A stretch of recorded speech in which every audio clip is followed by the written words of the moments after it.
Well, good morning, good afternoon, good evening, and good night to you lovely folks joining me here nice and early at Marvel Snap Zone. Welcome back for another deck highlight over on our YouTube channel today, looking to cover a deck that maybe got a little lost in the wasteland and maybe isn't being respected by a lot of the players out there on the Marvel Snap ladder. Today, we are talking Thanos. Thanos, a card in Series 5, one that people picked up quite aggressively early on, not necessarily because it's good, but because it is very cool, very fun, and of course Thanos here, one of the big bads of the Marvel Universe that everyone really loves to play with. Unfortunately, Thanos is kind of struggling to find a home at the moment, and it's had kind of limited success on the Snap Now ladder for a lot of folks, and hopefully we can show you a way to remedy that today. The kind of goal of this video is actually to kind of cover some of the decks that we don't go into super amounts of detail in on the tier list that often find themselves down in Tier 4, and I get a lot of questions about Tier 4. HowlingMines, why would I play a deck that you don't think is actually that good, that has all these better alternatives to it? Why showcase things in Tier 4 when no one really cares about anything but the best decks? And well, the reason for that is because Tier 4 decks can quite often be maybe just one card away from being very, very strong. Maybe they just need a bit of a metagame shift to make them a little bit better, but most of all, sometimes it just comes down to the fact that people haven't put in the time to refine those deck lists, figure out all the small itsy-bitsy details to get them to the point where they are going to be a real contender. And that's what I think about this deck today. My favourite Thanos deck so far, we're calling it Lockjaw Thanos. You could definitely call it Dracula Thanos too.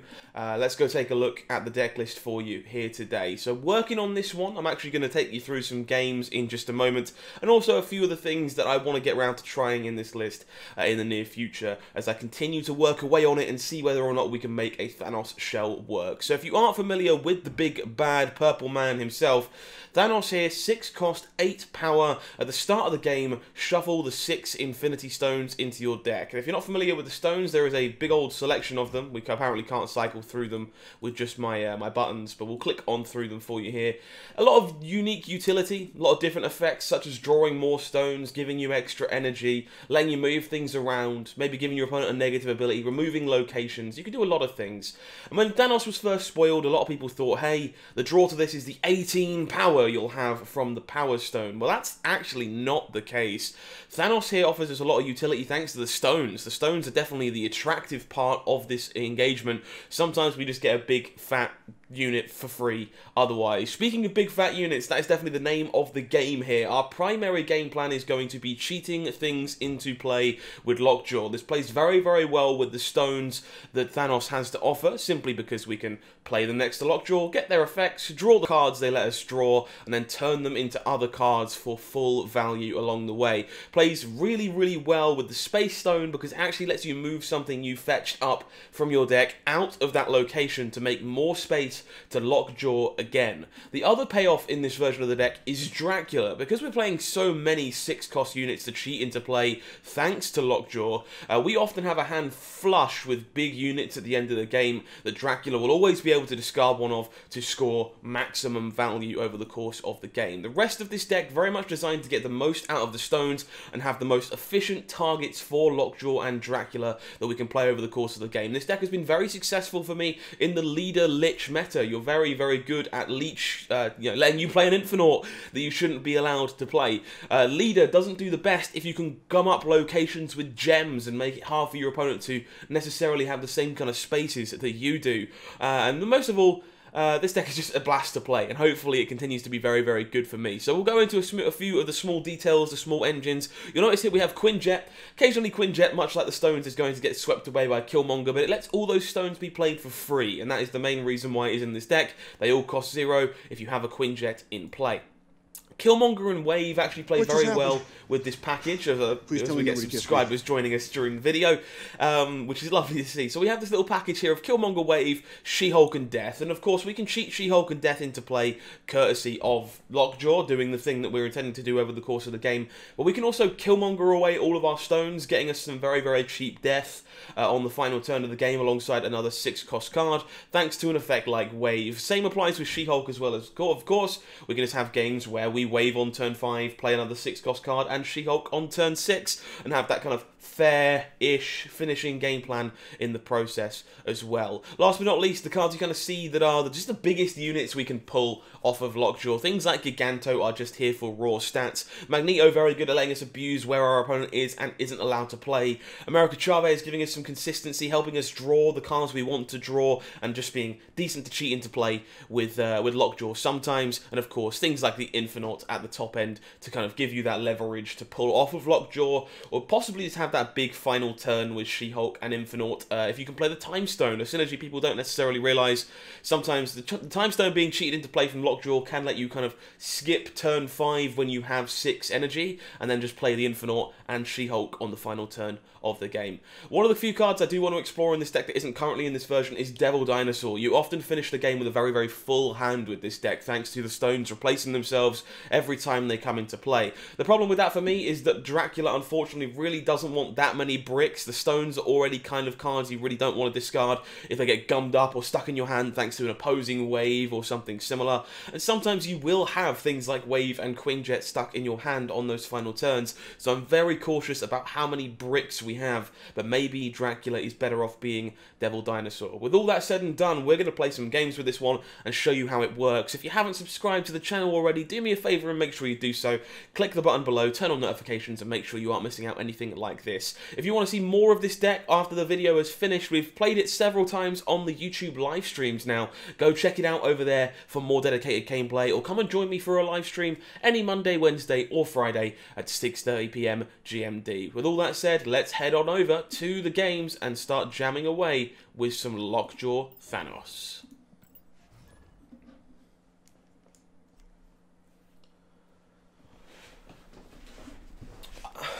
Okie dokie, let's see how this one plays out for us. Bit of a rough start, none of our Dracula or Lockjaw here, but we do have a stone, so we get to start spinning the wheel. Sadly, the stone will not be replacing itself immediately thanks to Lumeria. We are going to play it over there. The ideal world sometimes is you get to use the Time Stone to accelerate into one of the 3-drop cards, mainly Lockjaw, which is obviously the one you really do want to see. Alas, unfortunately not this time, no acceleration, as it doesn't reveal straight away. We're not worried about Lumeria. Asgard is a location we're probably not winning, so I think I would like to remove that from the table, honestly, given the choice. Opponent's Nova flips over, we will start drawing cards from our stones, and we get a Dream Dimension, which is okay for us, I think, most of the time. We're mostly playing earlier than 6.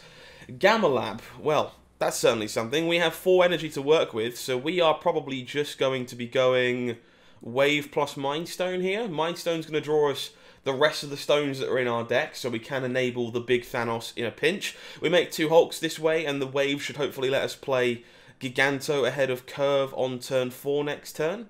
We could just Killmonger the other stones away, Killmonger our opponent's Nova instead, which is definitely tempting, and holding on to Wave to play alongside She-Hulk on turn 5. But then I think we have a kind of non-existent turn 4, so I think I'm going with this line. Opponent is going to play out 2 cards in the Gamma Lab too. We will find ourselves with more stones that unfortunately are going to cost 4 thanks to Wave, so they're going to have to wait a hot second. Opponent carnaged and hooded in the other order to make sure they got 2 copies of Hulk. Makes a lot of sense. We draw the Quinjet. Quinjet would have been an interesting one to pull up a little earlier. We are going to get Giganto over off into Lumeria. Opponent plays the Serra. Okay, that's actually a little unfortunate for us, and definitely one of the downsides of waving for our opponent there. So they're setting themselves up for a nice big turn. We are probably going to have to get a little bit lucky to win this one. So let us set up our Lockjaw and look to spin the wheel quite vigorously on the final turn of the game and see if we can't make something happen.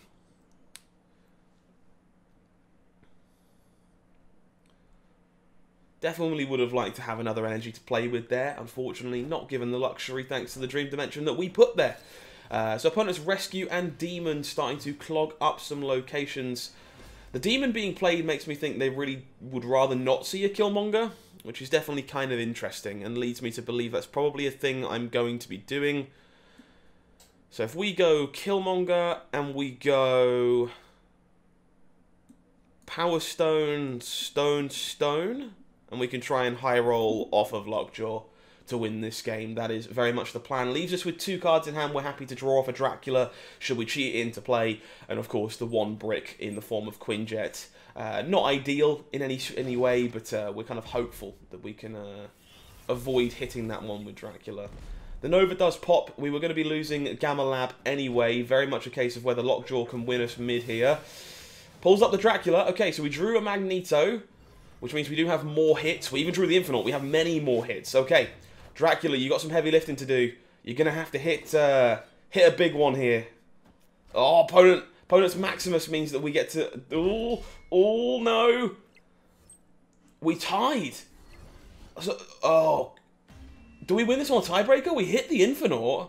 Oh. Okay, that was a lucky one. That was genuinely a very lucky one. Opponent's Killmonger caused some hassle towards the end of that. They were obviously hoping for more stats from their Nova at the very end of their big Serra turn. Thankfully for us, we hit the Infinite, and we get to tie the Dream Dimension and win this game on tiebreakers. Not quite the most elegant way to do it, but Lord knows that it works. Okay, nice start to this deck. Let's head on into the second game of the bunch and see if we can keep it up.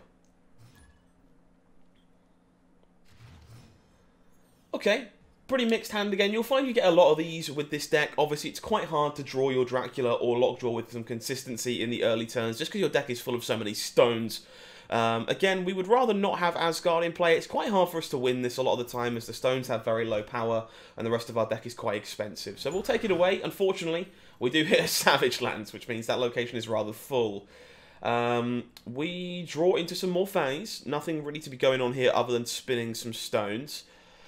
There's a good chance we want to Killmonger, so I'm hesitant to run this out. But given that we've drawn Death, I think I'm okay if I kill the Power Stone at some point in this game. So I'm going to run out these 2 stones. The Power Stone sadly not replacing itself as it is the big one. But I'd actually kind of like to find the Killmonger at some point to just kind of clear it out of the way anyway. And I would rather it go mid if I don't find that. Okay, so we're not doing the best of jobs here. We can likely make sure that Murder World gets cleared out over the course of this game. We want to keep this Quinjet safe, I suppose, for more stones that we draw. I actually kind of want to reduce Death a little bit, though, so I'm going to throw the Space Stone over here into Murder World, and probably have to accept that the Quinjet is at -1 in the negative zone. Try and give myself the ability to play into a number of different spaces. Opponent will Polaris my Reality Stone into the negative zone. That's pretty bad for us.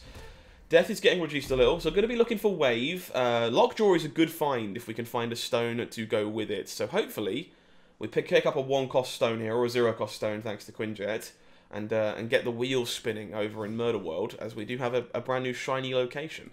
Okay, that's not a bad draw either. Let's get Dracula over into the Savage Lands. Hand is quite full of stuff at this moment in time, so a lot of good draws for us here.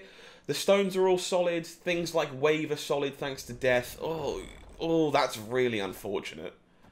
Juggernaut does kind of clog up our lane we were hoping to use for Lockjaw alongside some stones here. Looks like we weren't going to be doing very much of that anyway, truth be told.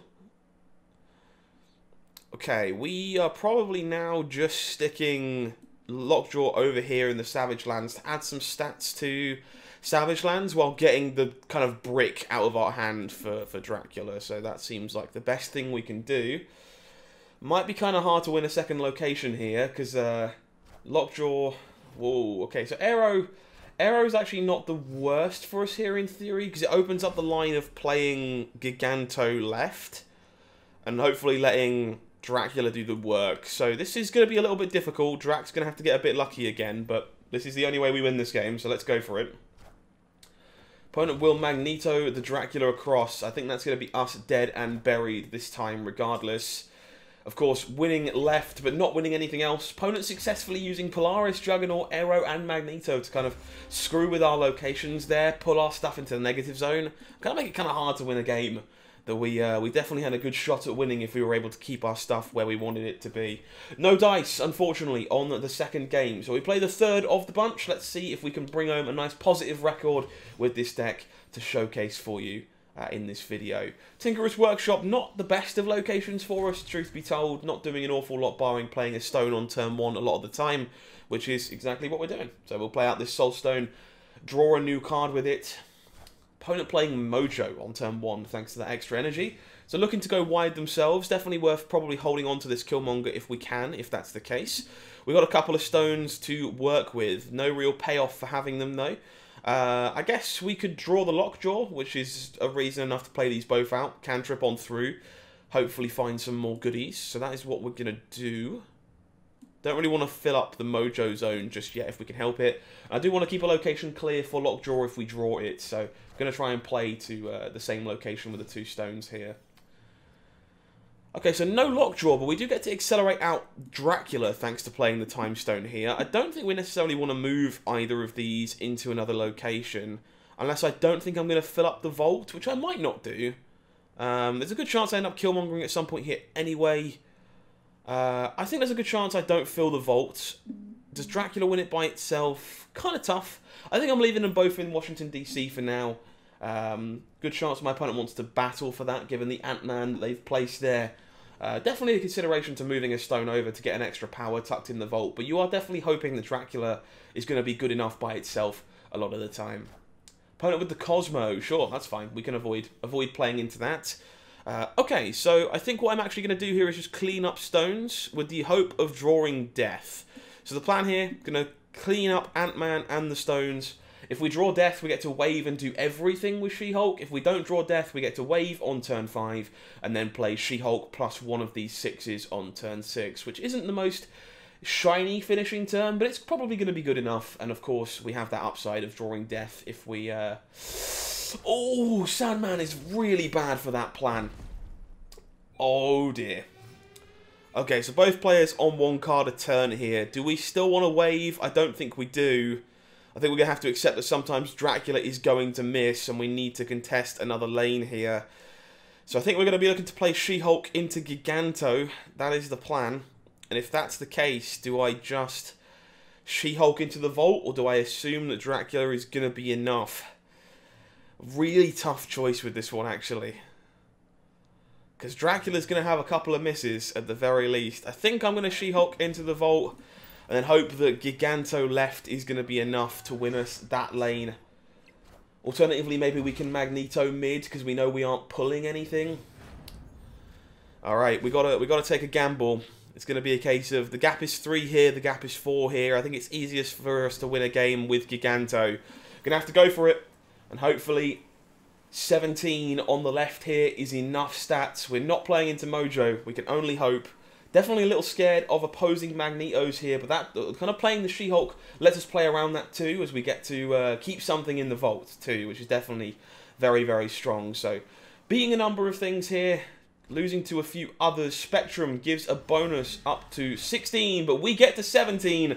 That is more than enough for us to beat Spectrum from Ongoing Destroyer here on the left-hand side. There you go.